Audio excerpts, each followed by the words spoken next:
star-crossed lovers, that's Oedipus, right? If you don't know, I'm not going to explain. Look it up. Welcome to the M-Dash Report, where media, marketing, and messaging meet the moment. He is not Arthur Baker. I am not Christopher Barger, but together, we are them. Welcome to the program. CB, how you feeling? I'm feeling good, Arthur. How about you, man? It's been a busy week for you with the Knicks. It has. Of course, as always, we are pleased to have with us the doctor, the chairman behind the boards, Mr. Dan Roth. Dan, how you feeling? Fellas, how we doing? Hello from quarantine.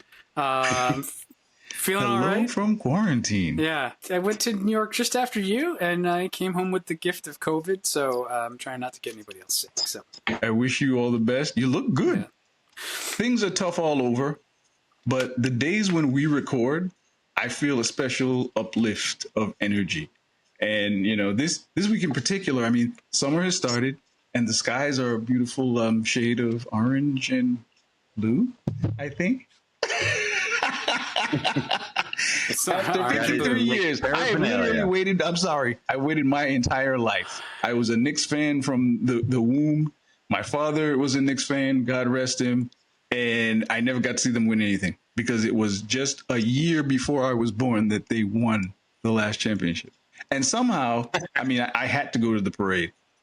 Thankfully, knock wood, I didn't come away with COVID or anything. But New York, it just reminded me, being back home, New York is described as a jungle, and sometimes it's a zoo. And the zoo is the days when the animals are well behaved. So you want to catch zoo day. It was a zoo day.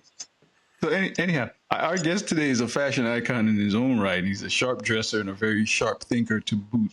I'm an avid follower of his thinking and his writing. And I have the distinct honor of having been both a competitor and a business partner to this gentleman. I've been on both sides.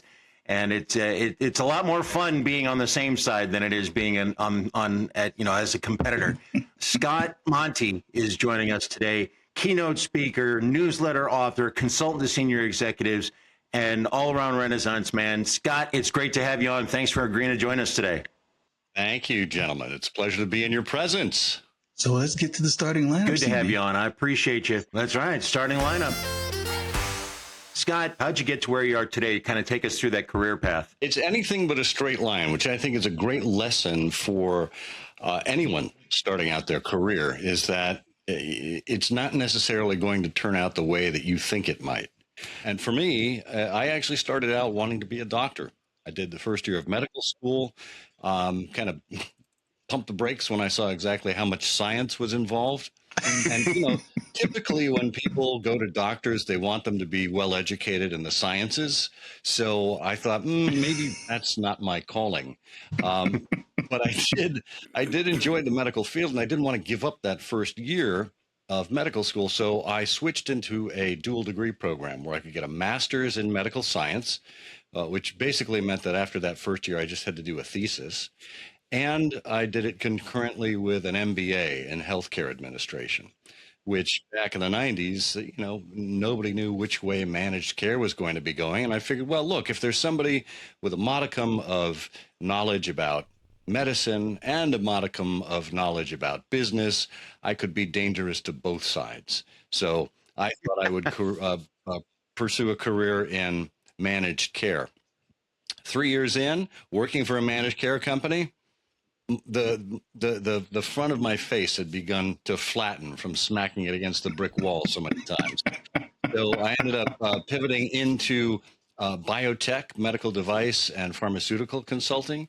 Did that for a while for a small family-owned consulting company, which was great until September 11th happened, and all of the free cash dried up for the deals that we were trying to get done.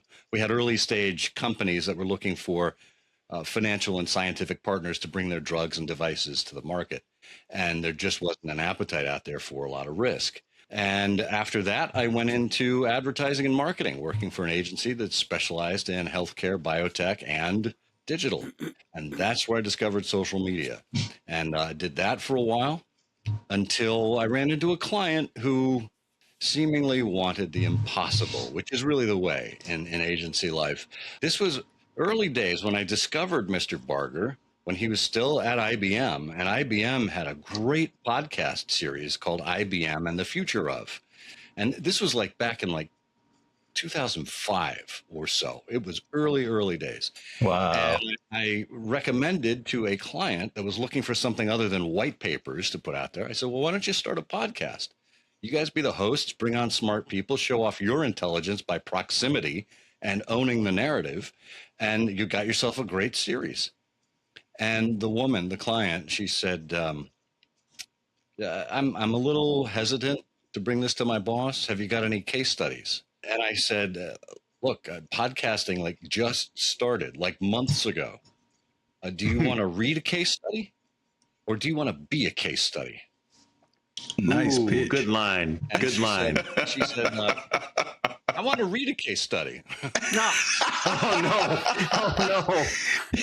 You The want to watch response a to movie? that great Or you wanna challenge is be I in want a to read movie? one. Yeah.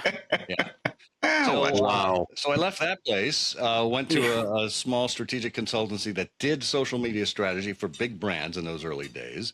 And so all of a sudden I got a call from Ford Motor Company, from the chief of communications. And he said, look, we've heard your name. We've got this position we've just created as head of social media globally, head of digital communications. We'd like you to come in and talk to us. And long story short, I took the deal, was completely impressed with the people I ran into at Ford. Their not only their humility and their grace, but their smarts and their tenacity and their belief in where the company was going. And it was all tied to this leader by the name of Alan Mulally, who was the CEO. Turned Ford around. If you say he single-handedly did it, he will demur and say, no, it's people working together. And that's because that was his management philosophy, working together, leadership and management. And he transformed the company. And it just so happened that the principles that we decried in social media about transparency and vulnerability and bringing people along and helping, sharing your vision and bringing everyone along together. That's exactly what he was trying to do culturally at Ford. So it was a perfect match and perfect timing. And he kind of gave me the fuel for where I am today. We both left the company the same year, and I went into private consulting. He kind of retired. But he came around to me just about a year and a half or so ago, and he'd been reading my newsletter about executive coaching, leadership development, et cetera, communication. And he said, look, I've been watching you and I believe in what you're doing. And you're saying all the things we say about the Working Together program. I want to turn over all of my material to you so you can go officially teach Working Together leadership and management. And he basically deputized me to take over his leadership practice. So that's how I got here. And if you asked me when I was a young classics major at Boston University, if this is where I thought I would be in my life, the answer would be, oh, hell no. I have to say, Scott, you have a very doctorly demeanor. Something about your presence. I can hear you being a doctor who does a medical show for radio. I'm listening. I would trust him. If Scott told me, hey, take this, I'd say, hey, yeah, I'll take it. Do what you will with that Side effects information. may include. So you mentioned Scott being a classics major at Boston University, and a lot of what you're writing, what you base your writing on, is the classics and the lessons that you can learn from antiquity. What's one thing you wish more marketers and communicators really understood about the classics? Since the dawn of time, we've understood human emotions. You've got the anger, the hubris, the pride that we see in the Iliad. You've got a longing for returning to your roots and returning to the people that you care about in the Odyssey. Well, that's ancient stuff, but you bring it all the way through history, through the Middle Ages, through, the early days of America. And the thing is, it's not just Western culture. It's about human nature all around the world, throughout all time. And it doesn't matter what the technological changes are, whether it's the Stone Age, the Bronze Age, the Industrial Age, the Age of Information, we are all the same. and we want the same things, and human characteristics remain the same. And I think there are important aspects that marketers and communicators need to understand just about how the human mind works. Because here's the thing, if you understand the past, that can help inform where we are in the present and can help predict where you need to be in the future. If you understand how people react to a particular piece of content, a scenario, technology, etc., you'll be able to understand how they'll interact today. And I think there is all too common a nature, and it's not just the younger generation, it's every generation that comes up that acts as if they have discovered fire. And you mean we didn't? No. Wait, what? See, and here's the thing, though. I think this plays hand in hand with something that we've all either experienced or witnessed at some point in our careers, and that is ageism. And this idea that if you're old, you are disposable and you're no longer worth anything because your ideas are old. Well, in fact, it's the other way around. The older generation is more valuable because they understand exactly where we've been, the mistakes we've made before, the way people react, and can help drive that path forward. So act as shepherds. They may not be the actual program executioners. They may not be the ones actually doing the work, but they can be counsel along the way to gut check things and ensure that a team or a campaign or an effort is moving in the right direction without stubbing its toe along the way. There's like 7 basic plots, right? There's only so many stories. And by consuming the classics, you get a really good grounding in how these play out, and you can start to see the similarities between different cultures. Like, oh, we have the star-crossed lover story. Some other culture has a very similar star-crossed lover story. Like it all starts to gel, and the more you experience that, I think the more you can predict how a thing is going to play out, and that's, I think, the benefit of experience too. Exactly. And again, star-crossed lovers, that's Oedipus, right? Yeah.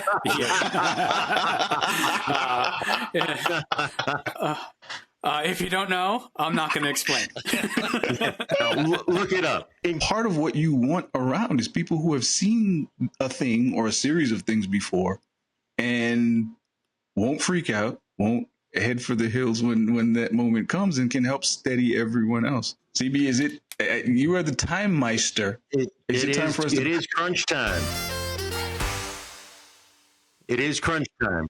I have a quick question. Yeah. I want our guest input. So I have a theory that there's a certain point in one's life, and the age varies, I guess, for all of us, where what you like in terms of music, fashion, it kind of crystallizes, calcifies, or just kind of sets in concrete. At one point, Scott, you were kind of signature for a bow tie.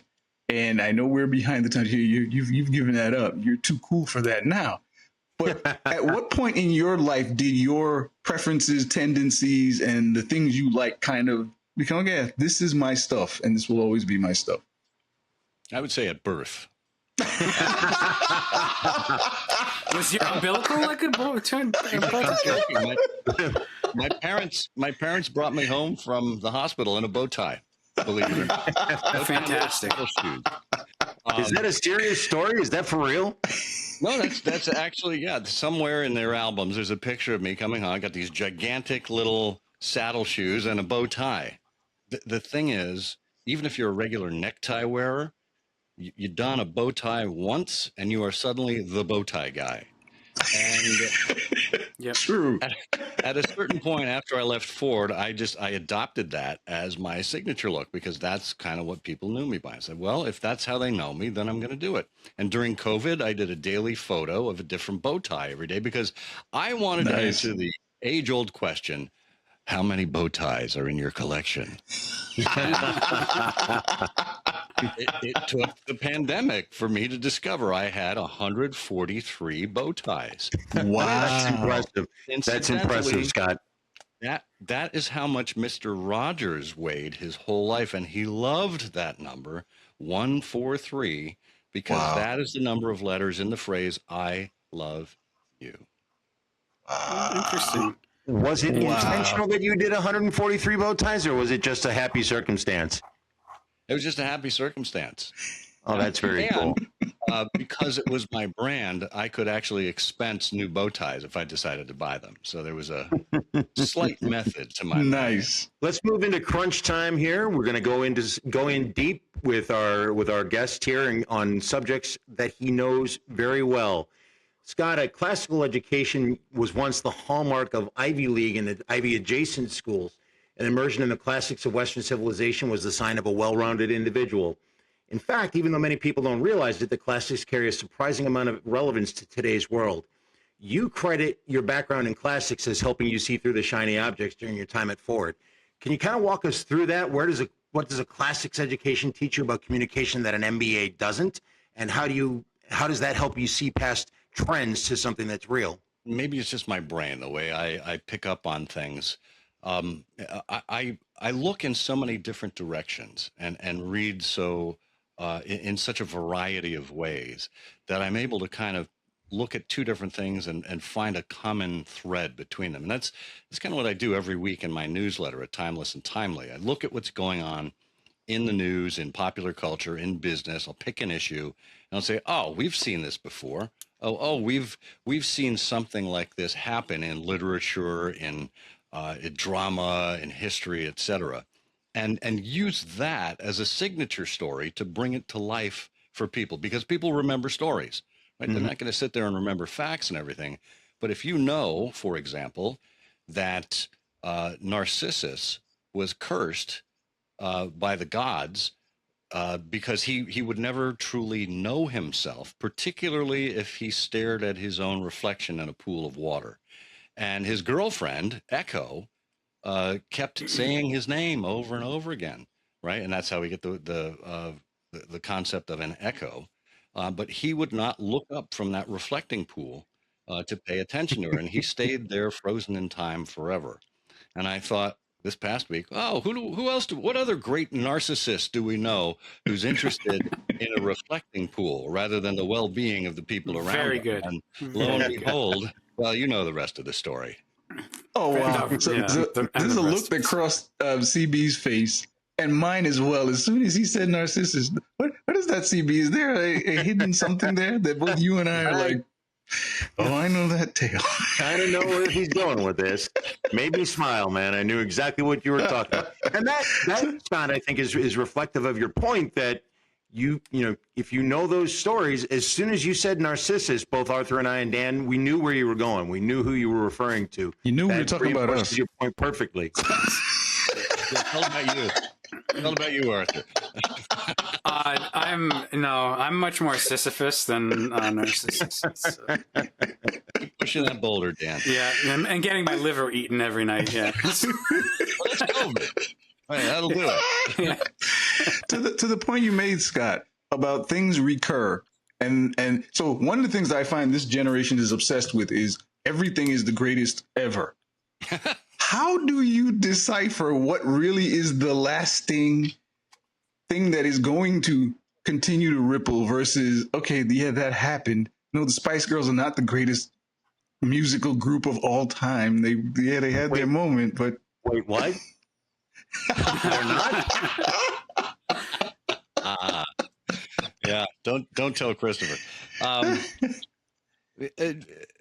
It's hard to tell sometimes, and Christopher will tell you this too, because when we were competitors, when he was at General Motors and I was at Ford, Ford would race to join a new platform when it came out and make our presence known. And this is in social media in particular.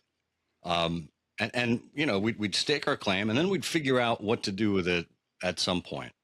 But you know, those days it was almost like the gold rush, or you know, staking a claim in land as a land rush. And first to be there was not necessarily going to be the best, but they were notable at the time.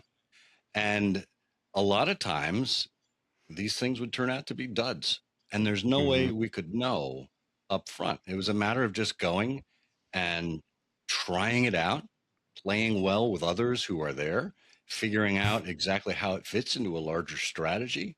And if it didn't fit into our strategy, if it didn't fit into the things that we are normally doing or trying to accomplish, then it wasn't worth our time.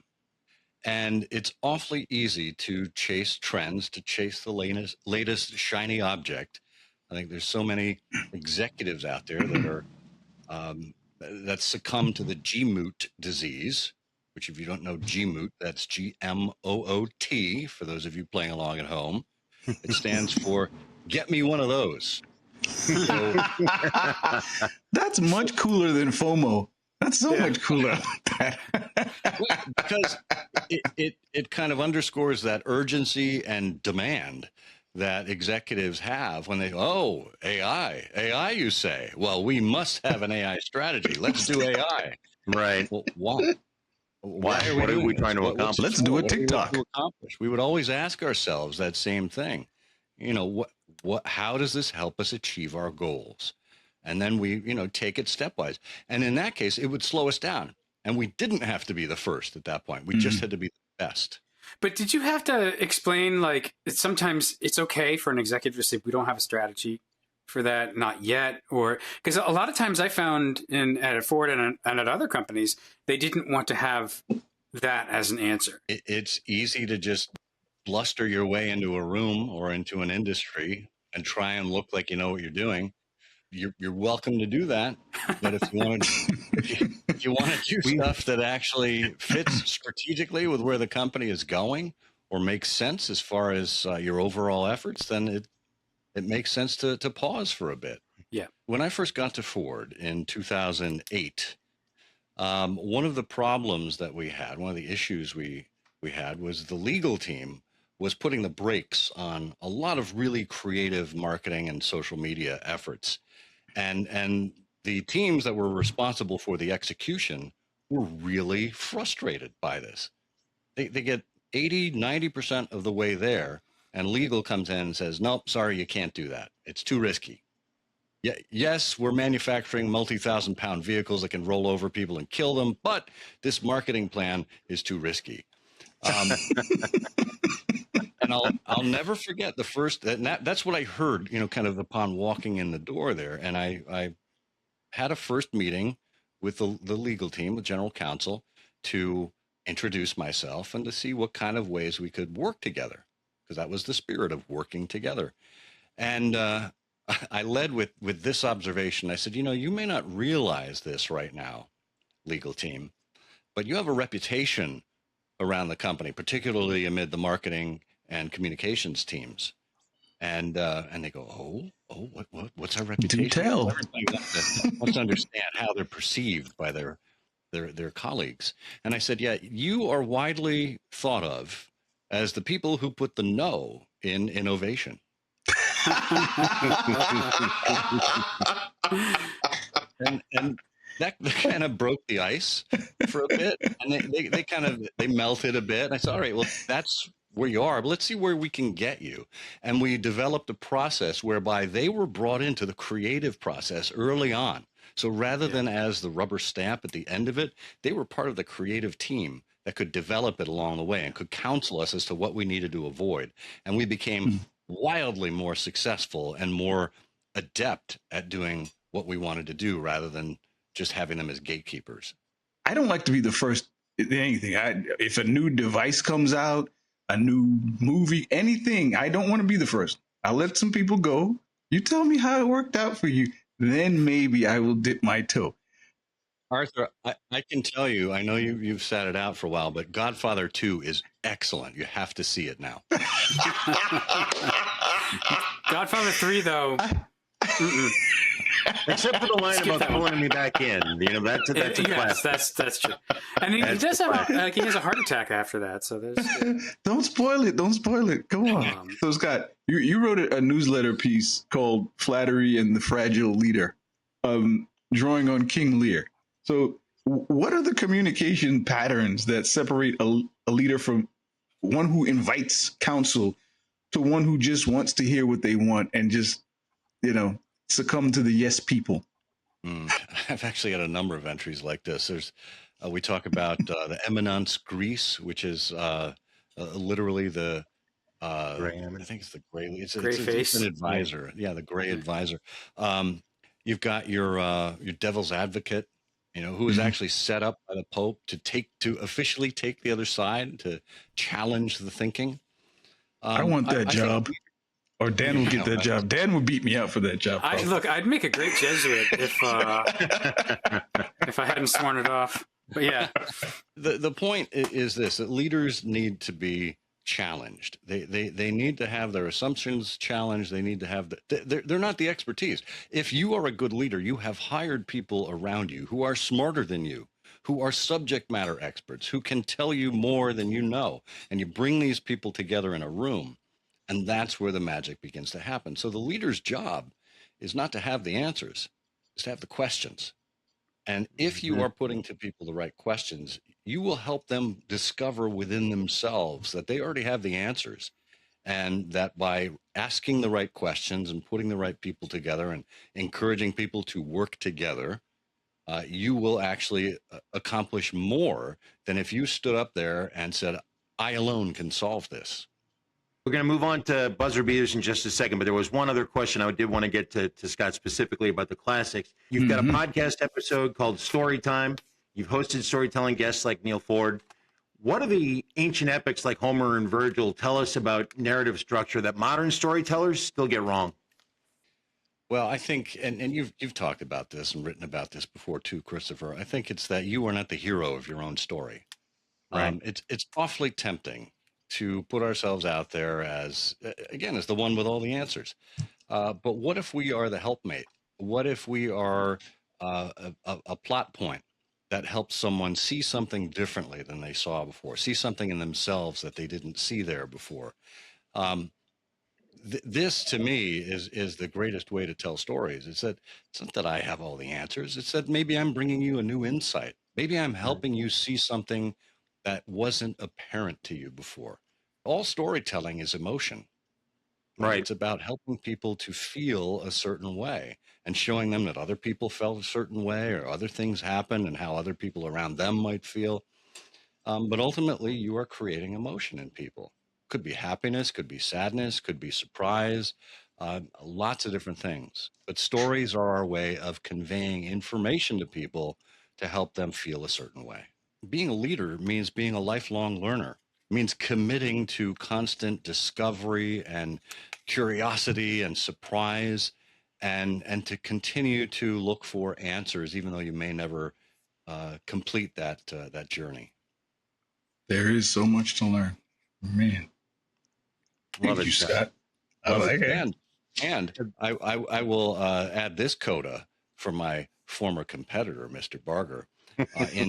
In 8 AD, Ovid said, "It is permitted to learn even from an enemy."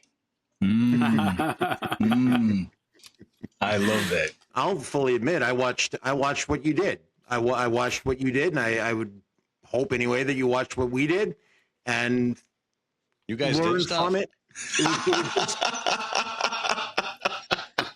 Savage. That's an irony, isn't it, CB? Sometimes when you're fiercest competitor, you're putting it out there hoping they see it. It's like, this is for you. Well, we knew you guys were watching us, and we did stuff specifically to piss you off sometimes. Yeah, I can think of a couple of examples. But it was fun, Magic and Bird, or you can name. You always have to have, and I think that there are classical examples that Scott could think of that I can't, where you need to have that competitor. You have Felix and Oscar. Felix and Oscar. You need to have that competitor who is at that level that they're going to push you and challenge you and make you better. I don't think General Motors or Ford would have advanced as far as we were able to advance in social media during those days if we didn't have somebody sitting 20 miles down the road who was also doing it and pushing us to get better. Yeah. You guys, you really kept us on our toes throughout those years, no question. No, there was a whole lot of mutual respect embedded in the competition. That actually reminds me, I think of Michael Jordan and how he didn't really have any friends on his own team. The guys who were his friends were the people he played against the hardest. The Patrick Ewings, the Charles Barkleys of the world. Those were his best friends. Wow. Him and Scotty don't talk. It's that iron sharpens iron. And yeah, this is the only guy that understands me. He goes as hard as I go. CB, is it time? It is time. It is time for the buzzer beaters. I feel like Scott is such a dignified presence. I almost feel ashamed to do this. Let's get going. Let's get going on the buzzer beaters, guys. Lululemon was just forced to apologize for a rather tone-deaf stunt at the Great Wall of China that attracted more than 2,000 people for a yoga event in which they featured at the Great Wall of China a Japanese traditional drum. Where does this stand on the list of all-time corporate tone deafness? Arthur, let's start with you. I think in this day and age where we are painfully aware of everything, everything is in real time, and you have access to all the information, it's almost a shame that you can't give an effort to something without gaffing something. So, I mean, I think the intention was probably in the right place, but if you're going to execute it, you need to get some, you know, when they do a war film or a film about a particular subject and you get someone who actually lived that life to kind of help orchestrate or advise, that's probably an easy way to kind of avoid that. But yeah, everything is the scrutiny these days is just amazing. I don't think it's an all-time anything because every other day it's like, Arthur, you were trying to wear a suit, but really a suit should have 2 buttons here and 1 there. What are you trying to? I don't know. Scott, what's your take? Yeah, I don't know if it's all time. It is awkward, you know, knowing that Imperial Japan occupied China between 1931 and 1945. Yeah. It's kind of a significant piece of their history. It's just it looks sloppy, you know. And for a brand that like Lululemon, which it's a premium brand, you would expect a premium level of research and diligence in going into a thing like this, and clearly they didn't do their homework. So, unfortunate, yes. All time, probably not. Dan, thoughts? Yeah, no, I agree with Scott. I think it's definitely sloppy, and it just makes me think that they, for whatever reason, don't have somebody in the organization to raise their hand in that situation and say, we really do need that expert. You know, in the past, when I've worked on creative pieces where you're trying to set the scene, you're trying to create something that you weren't there for, you really do need the people who know to help you, and they should be culturally aware. It almost strikes me as like a very European or Western point of view to be like, yeah, you know, pick some Asian stuff and put it on the wall, and like that's where you run into trouble because culture is diverse. My take, simple, is that it's cultural homework is not an option when you're a guest in somebody else's country, and they should have done the research. Amen. So Bloomberg recently reported that tech workers who fail to embrace AI face 3 times the layoff risk of workers who use AI regularly. Do you think this is a trend across all industries and sectors, or is it unique to the tech industry that's developing the AI? CB, what do you think? It spreads everywhere eventually, but let's be honest, there is a difference between the software engineer who won't use AI and the nurse who won't. There is a difference. Adoption should match the stakes. If you're in tech, resistance is career suicide. And in other instances or in other industries, it's more complicated. And saying otherwise is a bit oversimplification, I think. Scott, what are your thoughts? Well, look, it's useful technology if used appropriately. In terms of the trends of you know, who's getting laid off and who isn't based on their AI use, I don't know enough across all the industries to know what's happening there. But I do know anecdotally there was at least one worker who used AI to program itself to look like it was being used while he just kind of went about his day. That's pretty good. That's probably one of the best uses of AI I have heard. That's the guy you want in charge of your AI strategy. That's right. Dan. I do think it is gonna spread, and it's just why I tend to say things like the Luddites are right and I'm a Luddite, because it's not about being anti-tech, but when you look at when automation is introduced, is it led by labor or is it led by capital? And this is a capital-led tech effort, and the problem with that is that it generally, when it's led by capital, it makes things worse. When labor is leading the technology coming into production, It's usually to make things better, to improve quality. A lot of this now is the people in the financial side of companies saying, well, we can just cut costs. Like, you have to use it or you're gone, or we think it'll be more productive. The thing that's going to shift too is just the reality of the situation as companies start to pay more for their AI use. The model is now, it's starting down the enshittification path. They're going to crank up the cost of tokens, and that's going to really change your financial commitment to it, because it's going to become way more expensive. And so the cheapest, most efficient option is it's going to be people. They're going to augment, AI. They're going to augment their work with AI, but we're trying to find out real quick. It's not going to replace people. I have to register a conflict of interest here as someone who helped deploy and roll out AI at a company, and it ultimately led to them reducing the communications team. Yeah. Myself and others. It's Wild West. Wild West would be giving it a compliment. I think there's going to be a pendulum swing. I think there is all of this, hey, here's opportunity, cost cutting, and things that make shareholders light up. But then it's like, hey, there's work that we really need done that these machines aren't really equipped to do. Let's hire some more people, maybe in different jobs, maybe in jobs that integrate more with the machinery. But people still are important, I think. You got Satya Nadella's podcast appearances, Jamie Dimon's shareholder letters, Elon tweeting through global events at 2 a.m. At what point does a CEO stop being a business leader and start becoming a full-time media personality? Dan. I don't think CEOs should be media personalities, quite honestly. I think that's, to use the scientific term, that's star fucking, and you need to stop. You can have a profile, but being some kind of celebrity, like the celebrity CEO, look, they're not geniuses. A lot of them are just lucky people. A lot of them are really good at what they do, but you're the chief executive. You're the chief manager for the company. You're not a star. Stop it. Scott, what do you got? I tend to agree with Dan on that. I think 50% of a CEO's job is being the chief spokesman, the cheerleader in chief, if you will. Their role is to be out front and to be the voice of the company. But if it looks like they're spending their time doing all these other extraneous things, you have to wonder, are they actually doing their job? I mean, Right. Elon Musk is CEO of how many companies now? And he does all of them shitty. He does every single one of his CEO jobs. He does in a crappy way. He's Gordon Ramsay. He's the Gordon Ramsay of CEOing. No, Gordon Ramsay's actually really good at what he does, though. Like, that's the difference. Like, but he's got his face on a whole bunch of things. I haven't tasted Gordon's cooking. Yeah. Well, now I'm thinking of the idiot sandwich meme. So,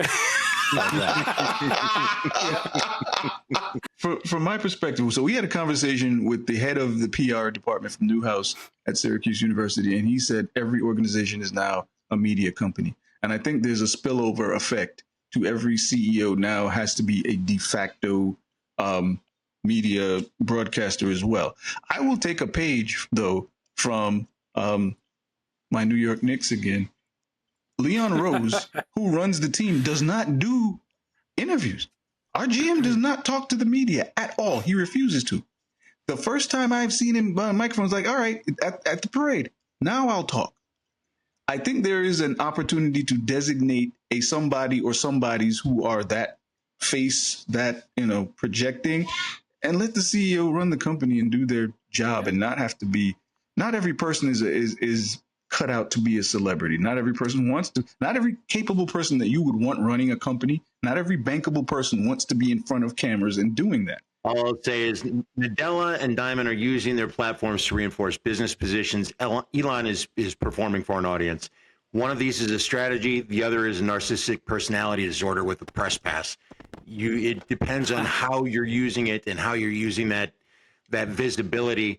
I think in some cases it's well placed and well done, and in other cases it's performative. And you just have to be able to, as the audience, look through and see which one is which. Well said. Yeah. One of these kids is not like the other. I really like this question. See, this was a clever one from our research department. So Sam's Club has undergone a rebranding effort to attract younger consumers and challenge Costco's lead in the warehouse market. The rebrand is simple: a switch to lowercase letters and a diamond-shaped apostrophe meant to convey shared ownership. Is this really going to be what gets younger millennials and Gen Z shoppers to choose Sam's Club? Or is there more work to do? What do you think of this new branding? Scott, we will start with you. I mean, come on. Lowercase letters, really? I mean, look, if you really want to attract the millennials, take the apostrophe out. Yeah. and the vowels too. And the letter symbol, SMS. those letter symbol things. Yeah. LOL, smiley face. Their visual brand has nothing to do with why people are or are not using Sam's Club. Offhand, I would say maybe their association with Walmart might have something to do with it for some people. And there is a certain something about Costco's culture that really engenders not only loyalty but attracts new people too. Just their approach to how they treat their employees, how they treat the world. There's a consistency there, and there's a trust there, and there's a great $1.50 hot dog combo deal. Yes. There is always that. Dan. I don't know what Sam's would have to do to attract younger people, but I can tell you this ain't it. 75-cent hot dogs. So Yeah, right. Dan, what are your thoughts? Yeah, I mean, I do think that Scott's 100% right. The visual brand is not what it's going to take to get that younger consumer. It would be a 75-cent hot dog in some ways, in the sense that, yeah, lowering your price is what you need to do. But the problem is, for me, I'm not going to shop at Sam's Club if I can help it because it's Walmart. And Walmart is corrosive to a lot of businesses. Costco has a good reputation. They have great products. You know that the Kirkland brand stuff is good stuff. And in the sense that like Sears used to with Kenmore and stuff. And that kind of equity takes forever to build. You can't do it with a rebrand. You have to do it with action. And so, yeah, if Sam's Club is going to reduce some of its prices and try to make themselves look friendlier, I don't think you can get around some of the baggage. And, you know, the whole like sleek tech redesign, we've gone lowercase and changed like, come on, like Scott said. So come on. So before we get to CB, I'm going to say this segment is not and will never be brought to you by Walmart. CB, what are your thoughts? Oh, thanks for the tee up there. But I don't hate the logo from a branding standpoint, from a typography standpoint. It's clean, it's simple, it's fine. But you don't build loyalty with the typography. You build it with the shopping experience. We've all kind of talked about this. Think about the food court and changing whether it's lower prices or a broader array of what you provide, the treasure hunt kind of shopping experience. Those are the things that are going to win people over. I don't know in the current economic environment if people will be as tied down with the quote baggage of being Walmart. I think people are going to be looking for prices and being able to make the most of their dollar during a difficult economic time. So I think if Sam's Club focuses on the internal experience of shopping there along with the new iconography, then they're going to be in better shape. If all they're going to do is rebrand the visual logo, then it's not going to have any impact. So, well said. Once upon a time, I worked for a very successful company who had a well-known brand insignia, which is 2 interlocking circles, but I will not name who they are. An agency was paid many millions of dollars to do a rebranding effort for us that took our 2 interlocking circles and turned them into, wait for it, 2 interlocking circles. So I blame that kind of thing for the prevalence and the thought people have that AI can do our jobs, because when that's the output or the outcome, it's like, really, guys? The hubris, the narcissism, all the stuff. Like, it's Cannes Lion award winning. We turned 2 circles into 2 circles. Tropicana had an issue with the rebrand too, like a visual brand. Yeah. So they had to back away from it. Look, millennials and Gen Z, like, they don't have money because their like previous generations have really screwed them. So lower your prices.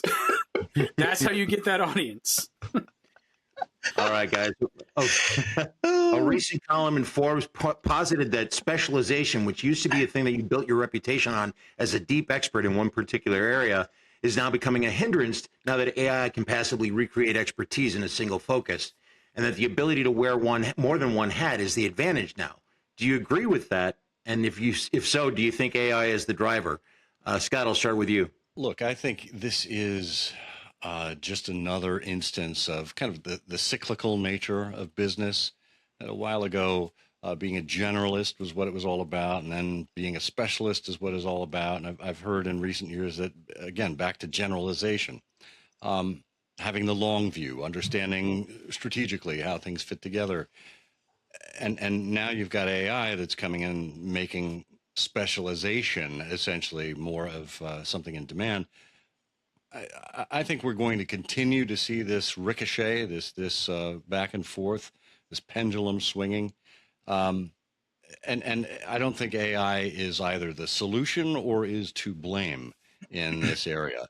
I think AI can be a great helpmate in terms of helping us become better. But ultimately, I think human intuition and human knowledge, at least from having experience in some of these things, will help us make better decisions. I don't have anything to add to that. Arthur, how about you?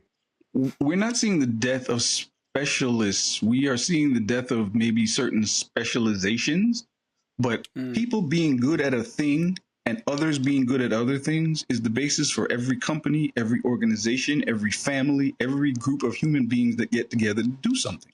And the machine is not going to replace that.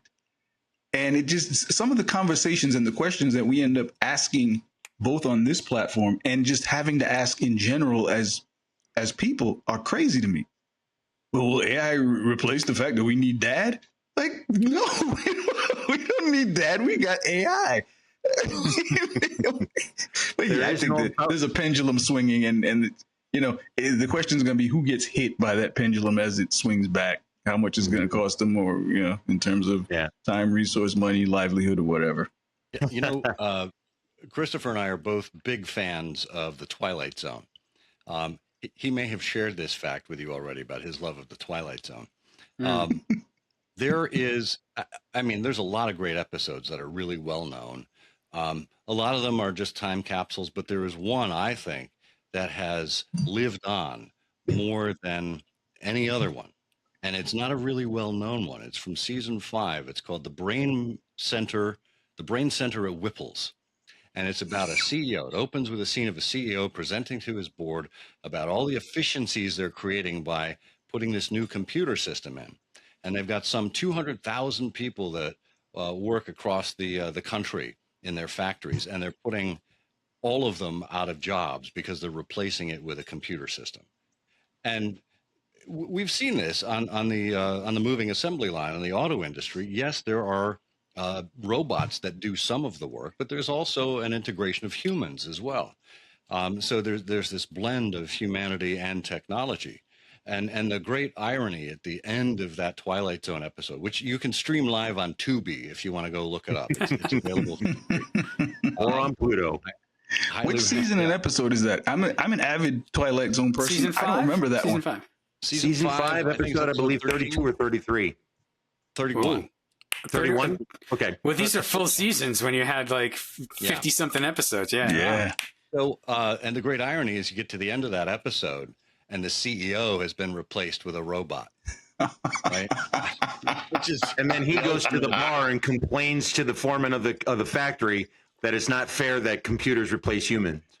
Exactly. It's such a metaphor for where we are now. Yeah. Wow. It really is. Okay. So the CCO at Booking Holdings, Booking.com, Priceline, etc., some of the names under their umbrella, is on record as saying that employers should not encourage employees to be brand ambassadors. That advocacy is more effective when it's genuine and organic, and that false enthusiasm shows through. Why do you think so many companies misplay this ball and still try to force advocacy? Scott, we're about to put LinkedIn out of business, by the way. I love LinkedIn. No. It's just Microsoft, man. Don't get too worried about it. Hey, yeah. there's a couple of things at play here. One is the internal communications function. These are the cheerleaders of the company, and they are just as rosy and annoying as some cheerleaders are, and not everybody feels the same way. I am one of those people. Yeah, I did that at Ford. Yep. Yeah, I mean, and I don't fault these people. This is an important function, and they do a really good job at conveying information to people. But to expect other people at the company who may be downtrodden, who may be up against a lot of different struggles, to come at it with that same level of rose-colored glasses and to repeat the same thing. And here's the thing: if you see the same phrase from employees all across LinkedIn or whatever platform they happen to be using, you know it's fake. You know it's not authentic. It's like giving a press release to a bunch of influencers and having them all read it on camera. It's just not authentic. And authenticity is really where it comes to life. If they want to say something, great. If they don't want to say anything, that's okay too. It's not a requirement. So the companies that take that kind of approach and say, all right, here's information that, you might want to take in, do with it what you will, and then people will. Yep. This CCO is 100% right. You have to be a good place to work and make your people just enthusiastic about organically sharing, because otherwise it's not going to ring true.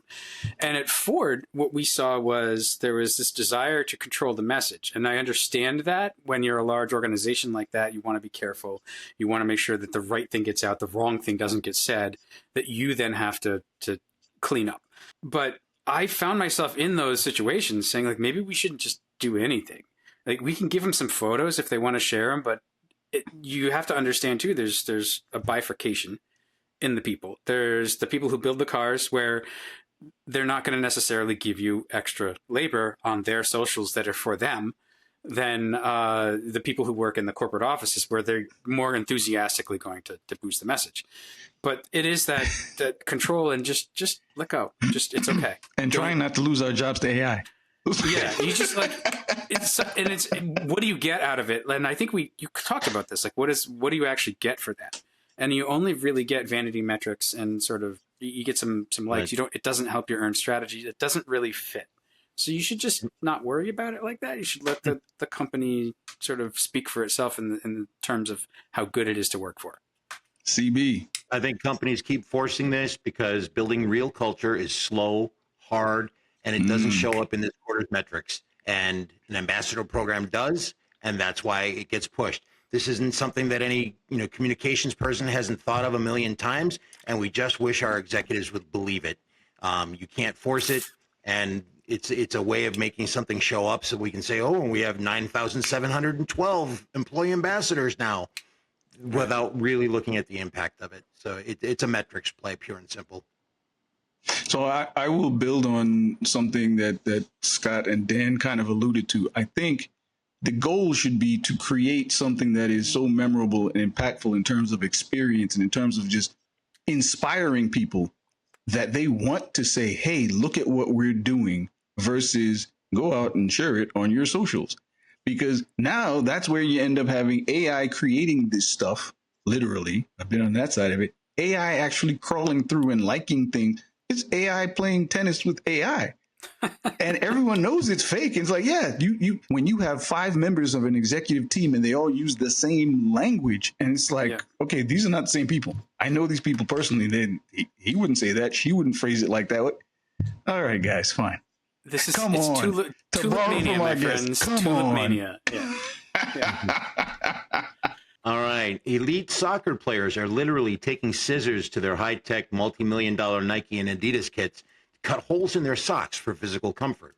Some have proclaimed that it looks a little sloppy and disrupts the pristine uniform brand aesthetic. If you're the CMO of a global apparel brand and your top athletes are visually defacing your product on television to make it functional, do you cry foul about the brand degradation, or do you immediately pivot and try to capitalize on this DIY phenomenon? Arthur. I'm designing a sock that has the holes in it neatly, cleanly. Say, hey guys, can we do this? If I'm the athletic sports apparel company that has Lionel Messi as their spokesperson, I'm gonna be the first doing it. Here's the storyboard for my ad campaign. I'm going to show the ones where the people cut the holes in their socks. I'll say messy. And then I'm going to show a picture of Lionel, more messy.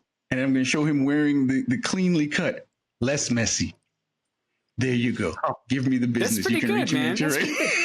We should, let's do it, man. That's pretty good. Scott, what's your take? I can't beat that. I mean, that's amazing.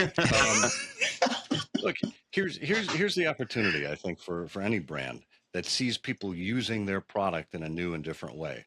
Make it easier for them to do what they want to do. Adopt the design. Bring in the expert hole cutters. I mean, this is a little silly, obviously. I know an agency. And this one's a little silly because, I mean, okay, you take some scissors, you open your socks up, not a big deal. But apply this thinking to other, brand changes that you want to make, product changes that you want to make. There's an opportunity to do a collab with people. I mean, there's all kinds of ways to embrace this rather than to reject it wholesale. I'll just say this as you know, one of the reasons that I've seen that was cited in the New York Times article that we got this from was that they were doing it because they felt it was constricting blood supply and potentially, causing cramps. I'll tell you this, as a diabetic, I know that compression socks actually do more to help your circulation. So the logic behind cutting holes in the socks is completely scientifically invalid. It's purely an aesthetic thing at this point, I think, for whatever reason this trend has caught on. And then to what everybody has said so far, if that's the trend, then bring in the expert hole cutters and embrace it and run with it for a while. But the science is completely jacked up on this. Yeah. We joked earlier whom this segment is not brought to you by, but this segment is brought to us by Scott. What are you up to? Where can people find you? This Buzzer Beaters is brought to you by Scott Monty and whatever he has to say next. It's brought to you by Timeless Leadership, which you can find out more about at scottmonty.com. And while you're there, you can sign up for the Timeless and Timely newsletter.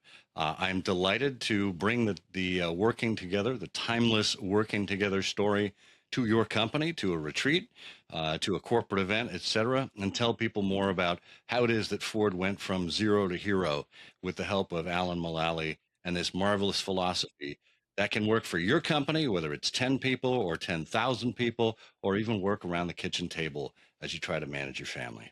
Awesome and amazing. Very well and I'm going to done. bring it home on a note that's very near to my own heart. So Jalen Brunson of the New York Knicks just capped off a legacy-defining NBA championship run and won Finals MVP to boot. Yet at a modest 6'2", I wish for 6'2", he hardly fits the conventional hyper-athletic global superhero mold. Does Brunson's average guy who just outworks everyone persona make him more valuable to mainstream companies, corporate sponsors? Or does his lack of the conventional look hurt his global marketing appeal? Dan, I'm going to start with you. I would say it makes him more valuable, right? Like, never underestimate somebody who's determined. They were determined, and he talked about it really, really well, actually, at the end of the game, when he was just trying to get left alone by the reporter. But it's true. It's the differentiation. The you're not like everybody else, and yet you pulled this off, and that's the story. Awesome. CB, what are your thoughts?